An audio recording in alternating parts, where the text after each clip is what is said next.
नमस्कार प्यारे विद्यार्थी। मैं अजय पटेल सर, मेरी संस्था जय Maruti coaching classes and science academy में आपका हार्दिक स्वागत और अभिनंदन है। मुझे पूर्ण विश्वास है कि आज का यह वीडियो आपके लिए बहुत ही ज्ञानवर्धक और उपयोगी होगा। तो आइए शुरुआत करते हैं। आज हम कक्षा 12वीं के केमिस्ट्री के अध्याय 1 विलयन या सॉल्यूशन के बारे में पढ़ने वाले हैं।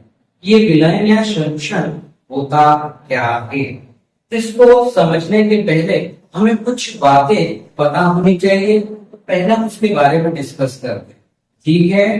तो पहली बात तो मैं बता रहा हूं कि रासायनिक परिवर्तन और भौतिक परिवर्तन क्या होता है, ठीक। तो पहली बात भौतिक परिवर्तन कौन सा मैं बता रहा हूं। भौतिक परिवर्तन क्या होता है? भौतिक परिवर्तन उसे कहते हैं जब दो पदार्थ आपस में मिले और इसमें कोई क्रिया नहीं हो, उसे बोलेंगे हम भौतिक परिवर्तन, फिजिकल चेंज। जैसे मैंने पानी लिया, क्या लिया? पानी, और उस पानी में मैंने शक्कर को या नमक को घोला, शक्कर या नमक। तो पानी में शक्कर को घोला, पानी में ये शक्कर पूर्ण रूप से घुल जाएगी। क्या ये दोनों आपस में क्रिया कर रही है? नहीं, दोनों आपस में क्रिया नहीं कर रही है। जब भी कोई पदार्थ आपस में क्रिया करते हैं तो कोई नया पदार्थ बनता है। यहाँ पर नया कुछ नहीं बना। पानी में हमने शक्कर को घोला तो पानी भी वही है, शक्कर भी वही है, कुछ नया नहीं बना। तो जब दो पदार्थ आपस में क्रिया करे तो कोई नया पदार्थ नहीं बने, उसे बोला जाता है भौतिक परिवर्तन। दूसरी बात, विलयन को समझने के लिए इन बातों को समझना बहुत जरूरी है। भौतिक परिवर्तन समझ में आया होगा कि जब दो पदार्थ आपस में मिले और उनके बीच में कोई रासायनिक क्रिया नहीं हो, वो परिवर्तन होगा भौतिक परिवर्तन। दूसरा जो परिवर्तन होता है वो कौन सा होता है? रासायनिक परिवर्तन। रासायनिक परिवर्तन किसे बोलते हैं? या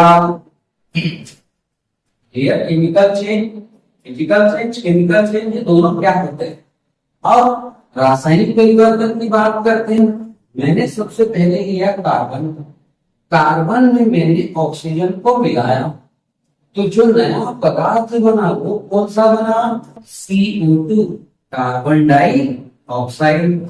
यहाँ पर दो पदार्थों को मिलाया मैंने, कोई भी नया पदार्थ नहीं बना, इसे बोलेंगे भौतिक परिवर्तन। और जो जब दो पदार्थ आपस में क्रिया कर लेते हैं और नया पदार्थ बनाते हैं, उसे बोला जाता है रासायनिक परिवर्तन। तो ध्यान रखेंगे बेटा, जब दो पदार्थ मिले और एक नया पदार्थ नहीं बने, उसे भौतिक परिवर्तन बोलेंगे। और जब दो पदार्थ आपस में मिले और एक नया पदार्थ मिल जाए, उसे बोलेंगे रासायनिक परिवर्तन, physical change and chemical change, ठीक है।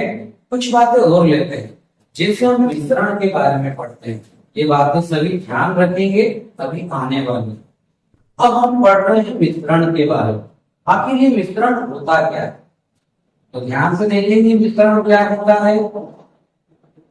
मिश्रण या जिसे बोलेंगे मिक्सचर, क्या बोलेंगे? मिक्सचर, ठीक है। तो मिश्रण या मिक्सचर किसे बोलेंगे? ये मिश्रण होता क्या है? जब दो या दो से अधिक पदार्थ मिले। इसको समझाने के पहले मैं आपको एक उदाहरण देना चाहूंगा। वापस वही, मैंने क्या लिया? पानी। इस पानी में मैंने वापस क्या मिलाई? शक्कर या नमक। दूसरा बर्तन लिया, इसमें भी मैंने पानी मिलाया और इसमें मैंने रेत को डाला या मिट्टी को डाला। इसको डाला, मिट्टी को, ठीक है। दोनों उदाहरणों को ध्यान से देखना, हमारे मिश्रण के बारे में आपको जानकारी प्राप्त हो जाएगी। तो मिश्रण किसे बोलेंगे? जब दो पदार्थों को, देखो मैंने यहाँ भी दो पदार्थ लिए, यहाँ भी दो पदार्थ लिए। जब दो पदार्थ किसी भी अनुपात में, तो हम ज्यादा चलेगा, किसी भी अनुपात में अक्रियाशील, क्रिया नहीं करे। अभी मैंने बताया था कि क्रिया नहीं करे वो कौन सा परिवर्तन होगा? भौतिक परिवर्तन। तो मिश्रण किसे बोलेंगे?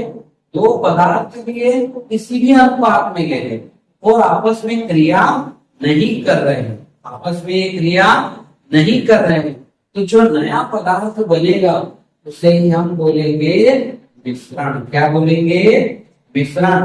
तो जब दो पदार्थ इस पदार्थ किसी भी अनुपात में ले लें तो वह आपस में क्रिया नहीं करे, तो जो नया पदार्थ प्राप्त होगा वही क्या कहलाएगा?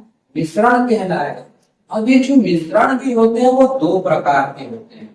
एक होता है समांगी मिश्रण, एक क्या होता है? समांगी मिश्रण। Homogeneous solution. क्या होगा? Homogeneous solution. क्या होगा? Homogeneous solution. अब समांगी मिश्रण क्या होता है? जब दो पदार्थ आपस में मिले और एक दूसरे में पूर्ण रूप से घुल मिल जाए या एक रस हो जाए या जो घोला गया है पूरे तरीके से मिल जाए उसे बोलेंगे समांगी मिश्रण। पानी में शक्कर पूरे तरीके से घुल जाएगी।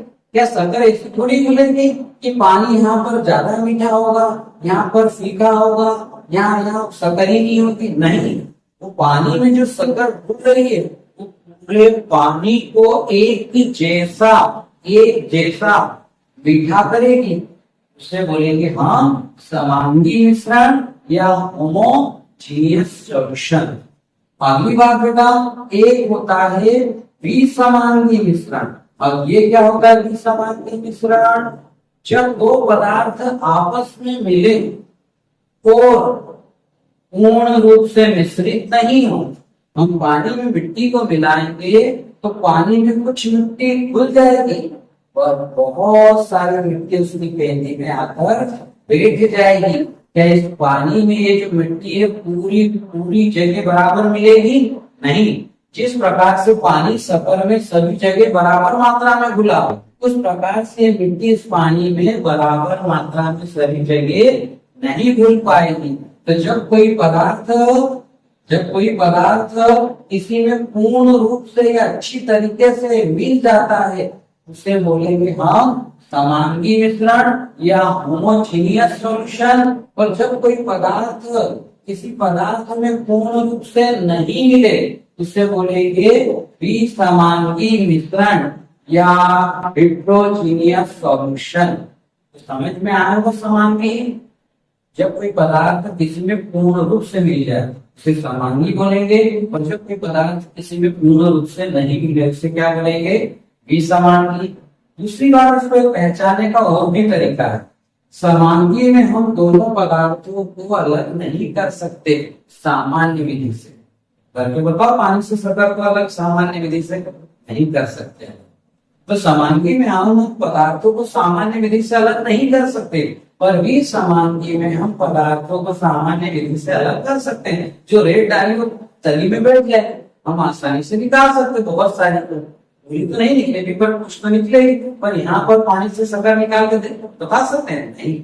तो समांगी में दोनों पदार्थों को आसानी से अलग अलग नहीं किया जा सकता, पर विसमांगी में पदार्थों को अलग अलग किया जा सकता है। तो अभी तक मैंने आप लोगों को दो बातें समझाई। पहली बात था फिजिकल चेंज और केमिकल चेंज, भौतिक परिवर्तन और रासायनिक परिवर्तन। जब दो पदार्थ आपस में क्रिया करें नया पदार्थ नहीं बने उसे भौतिक परिवर्तन बोलेंगे। जब दो पदार्थ आपस में क्रिया करें और नया पदार्थ बन जाए उसे हम रासायनिक परिवर्तन कहेंगे। मिश्रण किसे कहेंगे? जब दो पदार्थ आपस में किसी भी अनुपात में ले ले और वो क्रिया नहीं करे मतलब भौतिक परिवर्तन हो। भी बताया क्रिया नहीं करे वो भौतिक परिवर्तन। तो मैंने दो पदार्थ लिए किसी भी अनुपात में लिए, कम ज्यादा कुछ भी ले लो, पर वो क्रिया नहीं करे उसे बोलेंगे हम मिश्रण। और मिश्रण भी दो प्रकार का होता है, समांगी मिश्रण या होमोजीनियस सॉल्यूशन। मतलब दो पदार्थ आपस में एक रस हो जाए, समान हो जाए, या जो घुला गया पूर्ण रूप से घुल जाए। शक्कर इस पानी में पूर्ण रूप से घुल जाएगी पूरा पानी मीठा हो जाएगा। ऐसा थोड़ी हो यहाँ ज्यादा मीठा या कम मीठा या फीका हो जाएगा। ये शक्कर इसमें पूर्ण रूप से मिल जाएगी। जब कोई पदार्थ किसी में पूर्ण रूप से मिल जाता है उसे समांगी मिश्रण बोलते हैं, और जब कोई पदार्थ किसी में पूर्ण रूप से नहीं मिलता है उसे बोला जाता है विसमांगी मिश्रण या हेट्रोजीनियस सॉल्यूशन। इनकी पहचान का एक और तरीका मैंने बताया था कि इनको हम साधारण विधि से पृथक नहीं कर सकते, पर इन्हें हम साधारण विधि से कुछ मात्रा में पृथक कर सकते हैं। तो अभी मैंने आपको 4 बातें क्लियर करी। एक होगा भौतिक परिवर्तन, एक होगा रासायनिक परिवर्तन, एक होगा मिश्रण में समांगी मिश्रण, और चौथा होगा विसमांगी मिश्रण। यदि ये बातें आप लोगों को समझ में आ चुकी है, हमारी विलयन की परिभाषा भी आपको आसानी से समझ में आ जाएगी। तो हम चालू कर रहे हैं कि ये विलयन या सॉल्यूशन होता क्या है। तो ये विलयन या सॉल्यूशन क्या होता है, तो देखेंगे विलयन या सॉल्यूशन क्या है। इसके लिए आप लोगों को एक उदाहरण को ध्यान से समझना पड़ेगा। मैं आप सभी से एक निवेदन करता हूँ, इस उदाहरण को ध्यान से देखना। इस अध्याय में कई बार इस उदाहरण को मिलेंगे। तो सामान्य सा उदाहरण है। क्या सामान्य सा उदाहरण है? आप लोगों ने देखा होगा, गर्मी अभी कुछ दिनों पहले ही गई है, तो हमारे घर पर हमारी मम्मी या हमने कभी न कभी शरबत बनाकर पिया होगा। गर्मी के दिनों में शरबत पीते रहते हैं। उस शरबत के उदाहरण से बेटा ये विलयन और हमारा पूरा चैप्टर धीरे धीरे आगे बढ़ेगा। इस शरबत जो उदाहरण बता रहा हूँ बेटा, इसको सामान्य उदाहरण मत समझना। ये विलयन को समझने के लिए सबसे बढ़िया उदाहरण है बेटा। तो चालू करते हैं। तो अभी गर्मी के दिन गए हैं, मम्मी ने या आपने कभी ना कभी घर में शरबत बनाया होगा। तो देखिए शरबत कैसा बनाया होगा आप लोगों ने। सबसे पहले तो कोई बर्तन लिया होगा बेटा, कोई भी बर्तन। उस बर्तन में सबसे पहले हमने क्या लिया होगा, पानी। ठीक है, हम क्या बना रहे हैं बेटा, शरबत। क्या बना रहे हैं, शरबत। ठीक है, सबसे पहले आपने बर्तन में क्या लिया होगा, पानी। एक और बात बता रही हूँ, मैंने शरबत लिखा है तो आप सोच रहे हैं शरबत भी इस प्रकार से भी लिखते हैं, ठीक है। बुक्स में इस प्रकार से लिखा हुआ रहता है, ठीक है, पर दुकान वाले और कहीं शरबत इस प्रकार से भी लिखा रहता है, पर एनसीईआरटी वगैरह में शरबत इस प्रकार से लिखा है कि मैंने देर से लिखा है, ठीक है। तो चलो ये शरबत के उदाहरण को बेटा बहुत ध्यान से समझना। ये विलयन वाले चैप्टर में आप लोगों को बहुत ही लाभदायक रहेगा। तो गर्मी के दिनों में हमने शरबत बनाया होगा, तो शरबत में सबसे बेटा पहले क्या रहते हैं, पानी। शरबत बनाने के लिए सबसे जरूरी कौन है, पानी। इसके अलावा शरबत बनाने के लिए हम दूसरी जो चीज लेंगे वो कौन होगी, शक्कर। ये जो पानी होगा इस शरबत में कैसी मात्रा में होगा, अधिक मात्रा में, और ये जो शक्कर होगी वो कैसी मात्रा में होगी बेटा, कम मात्रा में। तो आपने घर पर शरबत बनाया होगा, शरबत बनाने के लिए सबसे पहले क्या लेंगे, पानी, जो शरबत में अधिक मात्रा में होगा, और दूसरी चीज जो लेंगे वो शक्कर लेंगे जो शरबत में कम मात्रा में होगी। यहाँ तक क्लियर है। आगे बेटा इस शरबत को बनाने के लिए इन दोनों के अलावा हमारे घर पर यदि नींबू हो तो हम नींबू भी डाल सकते हैं, और यदि रसना हो तो हम रसना भी डाल सकते हैं। तो मेन बात यह है बेटा कि शरबत बनाने के लिए सबसे ज्यादा जरूरी कितनी चीजें हैं, तो पहला पानी जो अधिक मात्रा में होगा, शक्कर जो कम मात्रा में होगी, अगला उसके अलावा घर पर हो तो हम नींबू और रसना भी डाल सकते हैं। वो तो जरूरी है और ये भी डाल सकते हैं। अगली बार बेटा ये जो हमारा पानी है ये पानी ही हमारा होगा विलायक। अब आप सोचेंगे क्यों, अभी आएगा बेटा धीरे धीरे। और ये जो शक्कर होगी यही होगी हमारी विलेय, ठीक है बेटा। ये विलायक और विलेय क्या होगा कि आने वाले विलयन के बाद। तो आप लोगों को शरबत के बारे में मैंने जो जानकारी दी है दिमाग में बैठ गई होगी। कि शरबत बनाने के लिए जो सबसे पहले लेते हैं वो क्या लेते हैं, पानी, जो कैसी मात्रा में होगा, अधिक मात्रा में होगा। फिर क्या लेंगे हम, शक्कर, जो कैसी मात्रा में होगी, कम मात्रा में। इसके अलावा हम नींबू, रसना भी ले सकते हैं। ये पानी ही हमारा कहलाएगा विलायक और ये शक्कर ही हमारी कहलाएगी विलेय।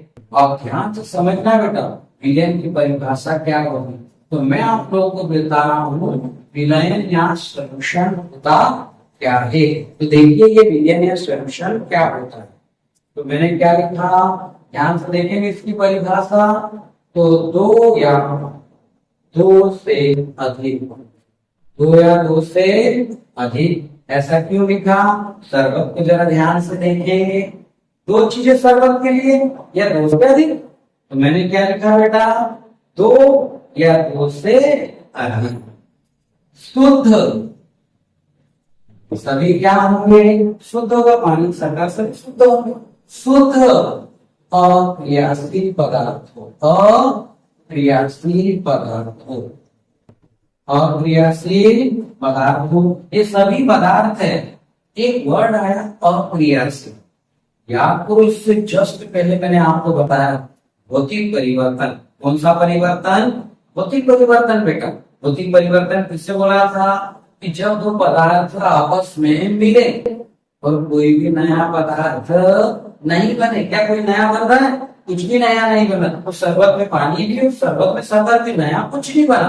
तो कौन सा परिवर्तन हुआ, भौतिक।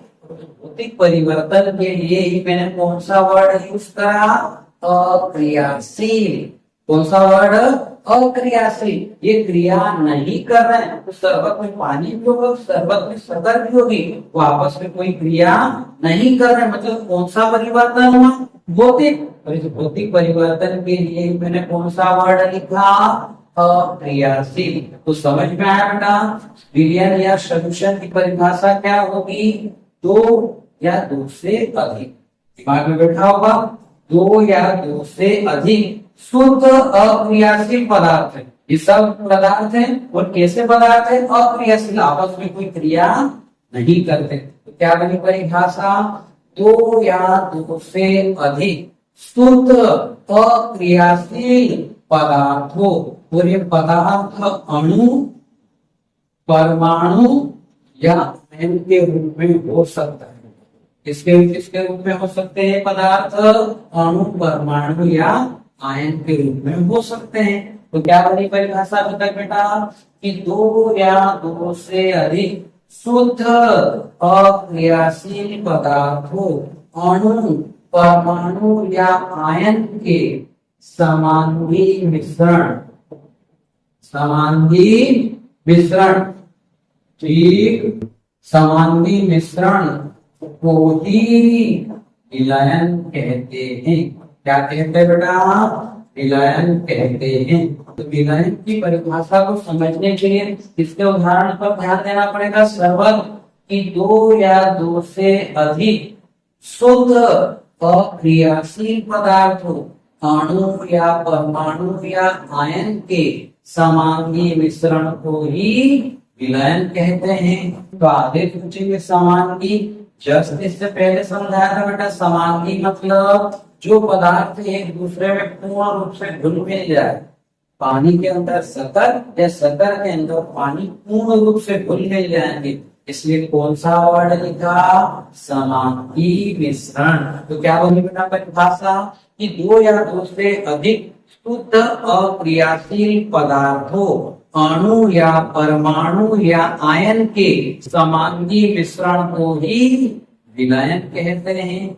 आगे, जिसका संगठन, क्या बताया मैंने, जिसका संगठन कुछ सीमाओं तक, कुछ सीमाओं तक परिवर्तित किया जा सकता है, परिवर्तित किया जा सकता है।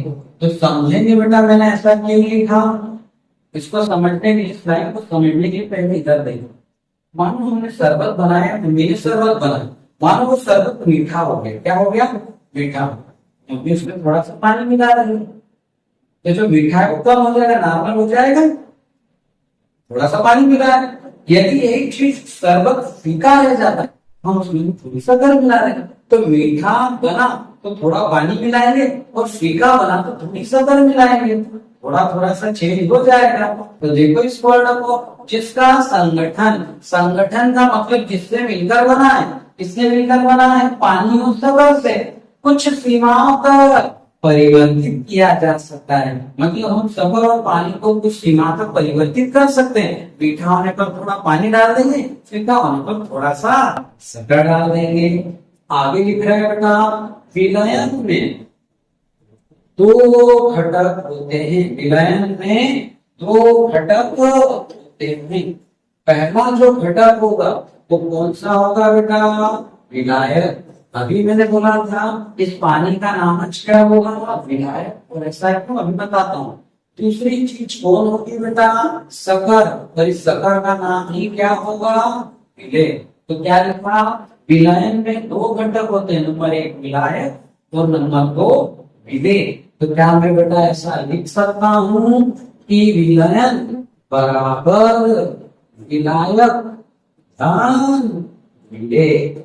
ये आपकी पूरी परिभाषा हुई बेटा कि विलयन होगा क्या, या जिसको हम लिख सकते हैं, क्या लिख सकते हैं कि सॉल्यूशन बराबर होगा सॉल्वेंट प्लस सॉल्यूट। क्या होगा, सॉल्यूट। तो सॉल्यूशन बराबर सॉल्वेंट प्लस सॉल्यूट। तो ये पूरी परिभाषा हुई। तो मुझे ऐसा विश्वास है कि आपको ये याद हो चुकी होगी। तो क्या होगी बेटा विलयन की परिभाषा, दो या दो से अधिक शुद्ध अक्रियाशील पदार्थों, अणु या परमाणु या आयन के समांगी मिश्रण को ही विलयन कहते हैं, जिसका संगठन कुछ सीमाओं तक परिवर्तित किया जा सकता है। विलयन में दो घटक होते हैं, नंबर एक विलायक, नंबर दो विलय। तो हम लिख सकते हैं कि विलयन बराबर विलायक धन विलय, या सॉल्यूशन बराबर सॉल्वेंट प्लस सॉल्यूट। तो ये हुई हमारी विलयन या सॉल्यूशन की परिभाषा।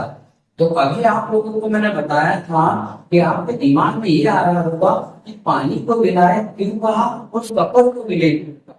तो आइए अगला क्वेश्चन हम वही लेते हैं, वही परिभाषा कि आखिर ये विलायक क्या होता है और ये विलय क्या होता है। तो समझना बेटा।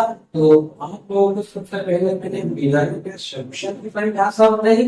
दूसरी में आप लोगों को सिखाने वाला हूँ किसके बारे में, विलायक या विलायक को भी बोला जाएगा बेटा। मैंने लिखा है क्या बोला जाएगा, सॉल्वेंट। क्या बोला जाएगा, सॉल्वेंट। तो देखो बेटा इसकी परिभाषा मुझे समझाने की जरूरत नहीं पड़ेगी, आप अपने आप सीख जाओ। विलायक मतलब किसकी बात हो रही है, पानी की। तो मुझे जरा आप ये बताओ कि शरबत में पानी कैसा है, अधिक। हमारी परिभाषा हो गई, शरबत में पानी कैसा है, अधिक। शरबत में पानी क्या है, अधिक। तो एक और बात मैं बताना चाहता था, इसके एग्जाम्पल है, ठीक है। पहले एग्जाम्पल यहाँ पर लिख देते हैं हम, ठीक। अच्छा, तो सॉल्यूशन के एग्जाम्पल कौन कौन होंगे बेटा। पहली चीज को ले लेते हैं, यही अपना शक्कर और पानी का घोल, शक्कर और पानी का घोल। दूसरा ले सकते हैं नमक और पानी का घोल, ये तो सामान्य उदाहरण है, नमक और पानी का घोल। तीसरा उदाहरण बेटा हमारा रक्त है।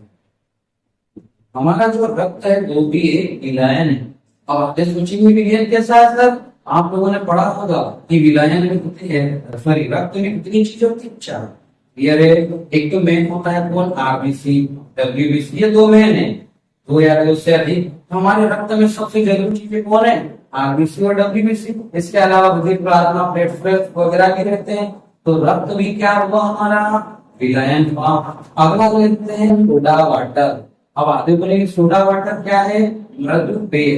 मृदु पेय, अभी मृदु पेय में कौन कौन आएगा बेटा, Thums Up, Coca Cola, Limca, Sprite, zero वगैरह, ये सब जितने भी सॉफ्ट ड्रिंक है वो सोडा वाटर, मृदु पेय सब क्या है, विलयन।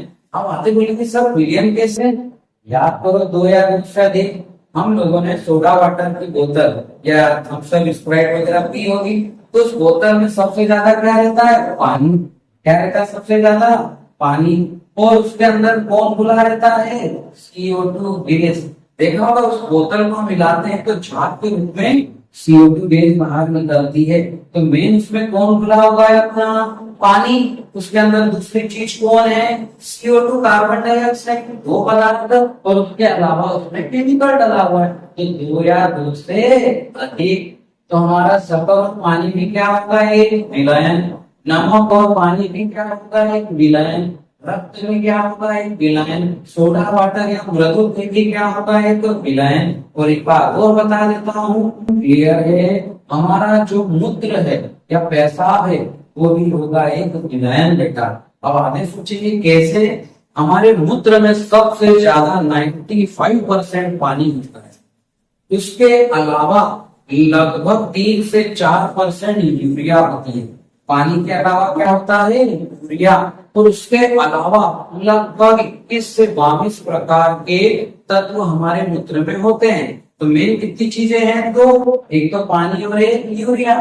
तो हमारा मूत्र भी क्या है, विलयन, क्योंकि विलयन की परिभाषा क्या होगी, दो या दो से अधिक। तो मूत्र में भी दो या दो से ज्यादा चीजों की दो चीजें मेन है, पानी और यूरिया। इसके अलावा अन्य भी होते हैं। तो मैंने आप लोगों को विलयन की उदाहरण सिखाया, नमक और पानी, शक्कर और पानी, नमक और पानी, रक्त, सोडा वाटर, मृदु पेय, मूत्र, ये सब क्या हुए बेटा, विलयन के उदाहरण। तो चलो हम इधर पढ़ रहे थे क्या कहते हैं, विलायक या सॉल्वेंट होता क्या है।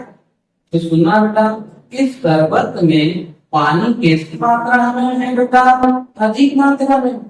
बात खत्म हो गई, पानी को ही हम क्या बोलेंगे, विलायक। मतलब ये शरबत भी अपना उदाहरण है बेटा, यहाँ भी तो शरबत, ये तो रहेगा हमें शरबत। तो शरबत कौन है, उसमें पानी मतलब विलायक। पानी कैसा होगा, अधिक। तो दिमाग में कुछ परिभाषा समझ में देखना, विलायक की परिभाषा क्या होगी, वे पदार्थ या अवयव या घटक। सुनना बेटा, कोई इस पानी, शक्कर और इनको पदार्थ बोलता है, कोई इनको अवयव बोलता है, और कोई इनको घटक बोलता है। तो ये अवयव, घटक या पदार्थ क्या होते हैं, विलयन जिनसे मिलकर बना है, विलयन जिनसे मिलकर बना है, नहीं हम अवयव या घटक या पदार्थ कहते हैं।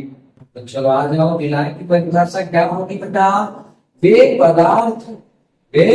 पदार्थ या अवयव या घटक जो विलयन में, क्या लिखेंगे, जो विलयन में अधिक मात्रा में पाए जाते हैं, अधिक मात्रा में पाए जाते हैं,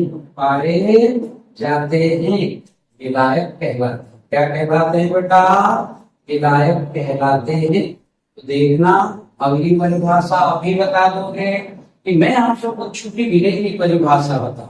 तो देखना बेटा, तीसरी परिभाषा आ रही है हमारे पास, विलय की परिभाषा।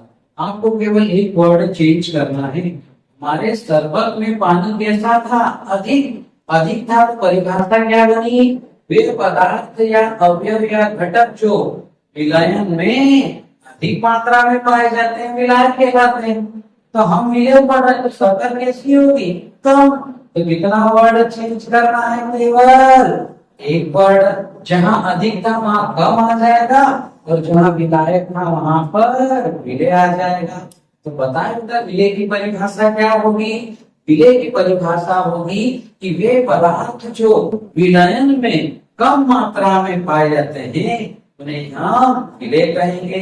या पूरी परिभाषा कैसे लिखोगे कि वे पदार्थ जो विलयन में, वे पदार्थ या अवयव या घटक जो विलयन में कम मात्रा में पाए जाते हैं, वे कहलाते हैं। तो एक अधिक मात्रा में पाया जाता है और एक कम मात्रा में।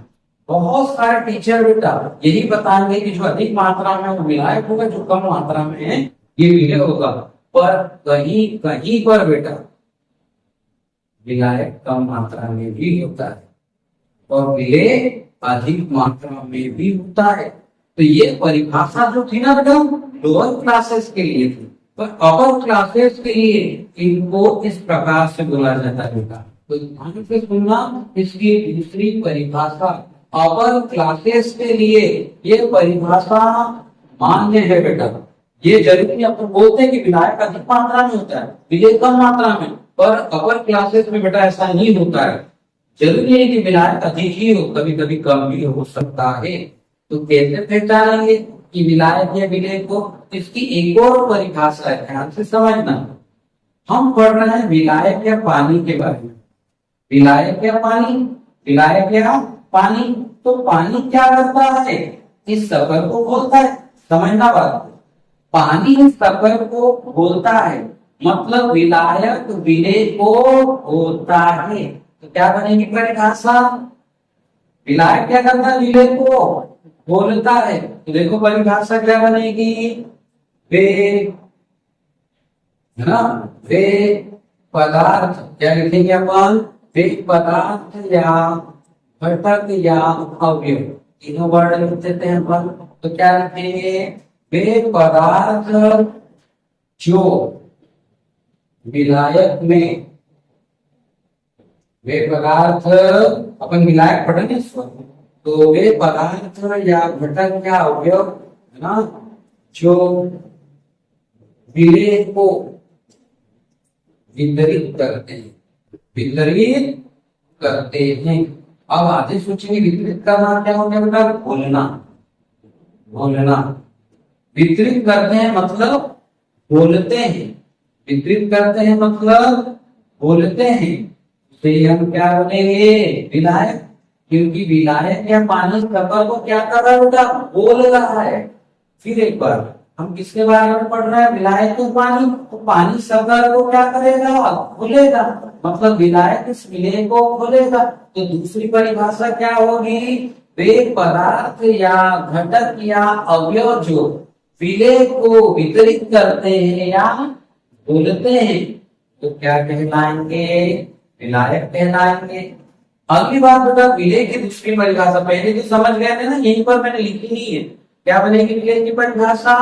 वे पदार्थ या अवयव या घटक जो विलयन में कम मात्रा में पाए जाते हैं, वे कहलाते हैं। दूसरी परिभाषा लिखते हैं बेटा इसकी। तो इसकी दूसरी परिभाषा क्या बनेगी बेटा? जरा ध्यान से दो। विलेय, विलेय मतलब किसकी बात कर रहे हैं? सकर की।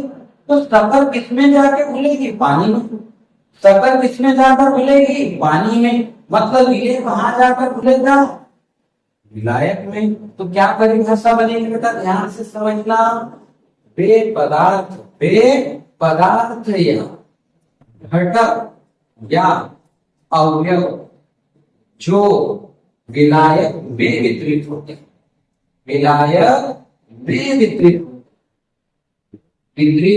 होते हैं। वितरित होता है मतलब बेटा घुलता है, घुलता है। क्या करता है? घुलता है। तो सकर या विलेय किसमें घुलता है? विलायक में। तो वही तो लिखा, विलायक में वितरित होता है मतलब विलायक में घुलता है। तो जो विलायक में घुलेगा वो विलेय, और जो विलेय को घोलेगा वही विलायक को है बेटा। आज हम लोगों ने पढ़ा किसके बारे में? पहला तो भौतिक परिवर्तन, रासायनिक परिवर्तन, मिश्रण, समांगी मिश्रण, विसमांगी मिश्रण, विलयन की परिभाषा, विलायक की परिभाषा, विलेय की परिभाषा। और इसमें एक बात और बता दो बेटा, आप लोग यदि ये बोले कि विलायक हमेशा अधिक होता है, जरूरी नहीं है बेटा।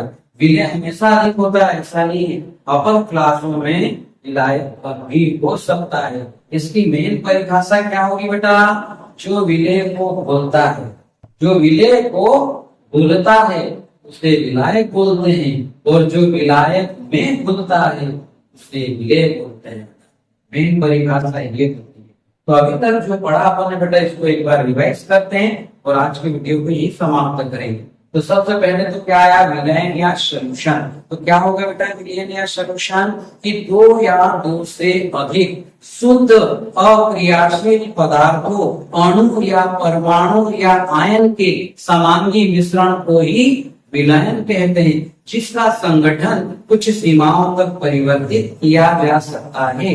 विलयन में दो घटक होते हैं, नंबर एक विलायक, नंबर दो विलेय। हम लिख सकते हैं कि विलयन बराबर विलायक धन विलेय या सोल्यूशन बराबर सोलवेंट प्लस सोल्यूट। क्लियर है।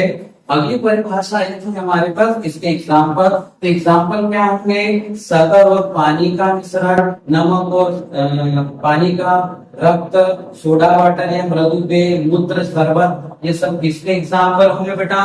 विलायक के। अगली परिभाषा है विलायक किसे बोलेंगे? तो वे पदार्थ या अवयव या घटक जो विलयन में अधिक मात्रा में पाए जाते हैं क्या कहलाएंगे? विलायक कहलाएंगे। विलय की परिभाषा क्या होगी बेटा? वे पदार्थ या अवयव या घटक जो विलयन में कम मात्रा में पाए जाएंगे, विलय कहलाएंगे। दूसरी परिभाषाएं क्या होगी बेटा विलायक की? तो वे पदार्थ या अवयव या घटक जो जो विलय को वितरित करते हैं, विलय को वितरित करते हैं, विलायक कहलाते हैं। इसकी दूसरी परिभाषा क्या होगी बेटा? तो वे पदार्थ या अवयव या घटक जो विलायक में वितरित होते हैं, वे कहलाते हैं। तो आप लोगों को ये पूरी जानकारी समझ में आई होगी बेटा।